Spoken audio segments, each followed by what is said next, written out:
Aujourd'hui, on fait un maquillage pour si vous avez une occasion spéciale de jour ou encore si vous préférez quelque chose d'un peu plus léger pour vos soirées. Les grosses boucles d'oreilles avant le maquillage, c'est vraiment pas une bonne idée. Ok, maintenant on commence. Alors, on applique notre fond de teint. On avait bien entendu déjà appliqué notre crème hydratante pour le visage. Et puis, appliquez votre fond de teint de la façon que vous préférez. Moi, j'aime bien avec mes doigts quand je veux quelque chose de plus léger. Puis ensuite, j'aime bien prendre un pinceau très dense et puis tapoter pour m'assurer que tout est bien estompé et que j'ai rien oublié.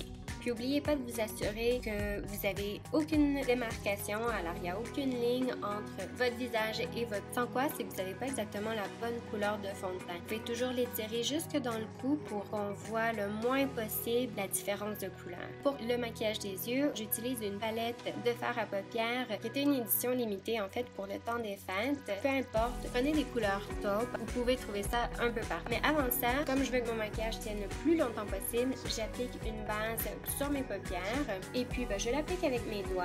Ensuite, on ne veut pas perdre complètement l'effet collant du primer parce que c'est ça qui va faire en sorte que nos fards tiennent plus longtemps. Mais en poudrant un peu, ça va rendre les fards plus faciles à estomper. Ensuite, je prends la couleur taupe que je vous avais dit avant et j'applique ça dans le creux de ma paupière mobile et j'estompe.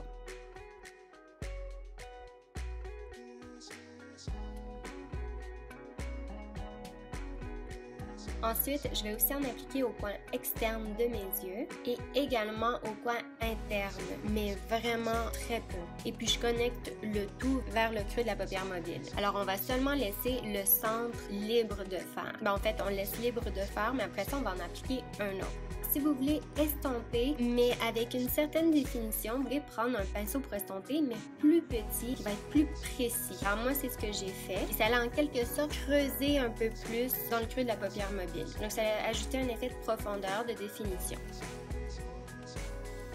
Ensuite, j'ai pris une couleur taupe, mais un peu plus scintillante. Alors là, c'est vraiment optionnel. Ça fait pas une grosse différence, mais si vous avez envie d'ajouter un peu de brillance, ça peut être une idée. J'applique ça partout où j'ai appliqué la couleur taupe. Et puis ensuite, je vais prendre mon pinceau pour estomper, puis je m'assure que les couleurs sont bien estompées ensemble.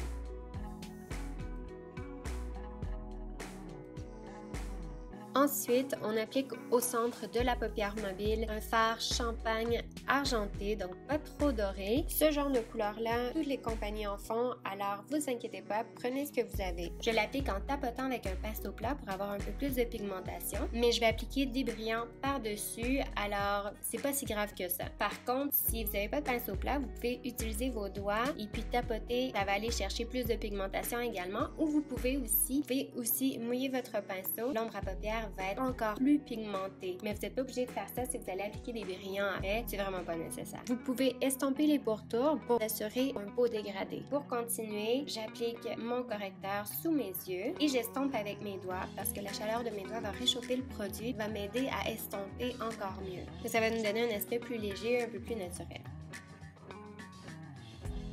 Ensuite, vous pouvez fixer sous vos yeux pour faire tenir le correcteur plus longtemps. Mais juste avant d'appliquer votre poudre, tapotez avec vos doigts pour vous assurer que le correcteur est bien lisse et n'est pas déjà commencé à s'en aller dans les petits traits des ridules. Puis ensuite, on va passer au ras des cils inférieurs. On applique tout simplement la couleur taupe qu'on avait déjà appliquée. Ok, ensuite, on recourbe nos cils, on applique du mascara. Puis aujourd'hui, je me suis dit que j'allais utiliser un mascara un peu plus conventionnel parce que habituellement, j'utilise mes mascaras mexicains que j'adore, mais je voulais prendre un autre que tout le monde pouvait se procurer. J'ai pas vraiment adoré. Je vais vous écrire quel mascara en particulier. Je trouve qu'il est trop lourd et il ne retient pas la courbe. Alors pourquoi avoir courbé nos cils si après ça, ils vont devenir tout droits? Si vos cils sont naturellement courbés, alors peut-être que vous aimerez. Maintenant, on continue avec la poudre bronzante. Vous en appliquez partout le soleil bronzerait naturellement votre visage. Alors on essaie de faire une forme de C au temple du front en descendant vers le dessus des joues. Et puis j'en applique aussi légèrement sur le menton, un peu sur le dessus de mon nez, mais vraiment très légèrement. Alors si vous trouvez que peut-être maintenant votre visage est légèrement plus bronzé que votre cou, vous pouvez descendre un peu la poudre bronzante, puis ça va être un peu plus cohérent. Alors vous n'aurez pas l'air d'avoir un visage hyper bronzé et le reste de votre corps très pâle. Mais vraiment, le conseil numéro 1, c'est appliquer pas trop de poudre bronzante. Pour l'illuminateur, j'en utilise un sous forme de crème et j'applique ça encore une fois au temple du front en descendant en forme de C vers le dessus de ma joue, mais je cible vraiment une petite zone étroite, donc je veux pas que ça soit trop flagrant, donc je veux pas qu'il y en ait trop. Puis je l'applique avec mes doigts en tapotant parce que je veux pas faire bouger le maquillage en dessous. Ensuite, j'en applique sur le dessus de mon nez. Étant donné que cet illuminateur-là sèche un peu plus sous forme de poudre, j'en applique au point interne de mes yeux. Maintenant, on passe au fard à joues. Alors, j'ai pris une couleur corail rosé. Il y a quand même une certaine brillance, une belle brillance champagne doré à l'intérieur. J'applique ça sur mes pommettes et j'estompe en remontant vers, si on veut, les oreilles, mais vraiment très peu. Ça donne un effet très frais, très joli. Ensuite, nos sourcils. Je brosse mes sourcils vers le bas et puis ensuite, je fais des traits pour imiter des poils de sourcils et j'y vais vraiment dans le sens où poussent mes sourcils. Puis ensuite, je fais le contraire, donc je peigne vers le haut et s'il y a des endroits un peu plus clairsemés, mais je remplis en faisant la même chose et je brosse encore une fois pour m'assurer que tout est bien diffuminé. Alors, je veux pas avoir de gros traits, je veux pas que ça soit un sourcil sévère.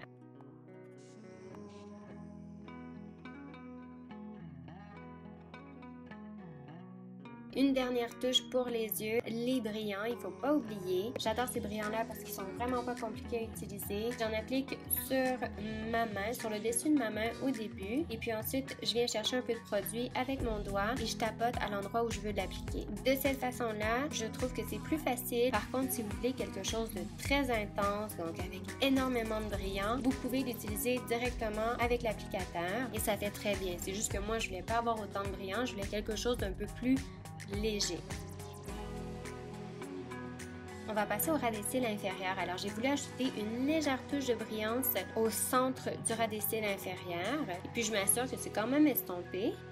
Ensuite, pour les lèvres, j'ai appliqué un rouge à lèvres qui est en fait pratiquement un baume à lèvres teinté corail. Et puis ensuite, tapoté avec mes doigts parce que je voulais un effet un peu plus doux. Puis ensuite, j'ai appliqué un gloss transparent. Je trouvais ça vraiment très joli. Alors voilà, c'est terminé. J'espère que vous avez aimé. N'oubliez pas de me suivre sur mes réseaux sociaux, de vous abonner à ma chaîne et faites like si vous avez aimé ma vidéo. N'oubliez pas d'activer la cloche pour recevoir des notifications à chaque fois que j'ajoute une nouvelle vidéo. À la prochaine! Bye bye!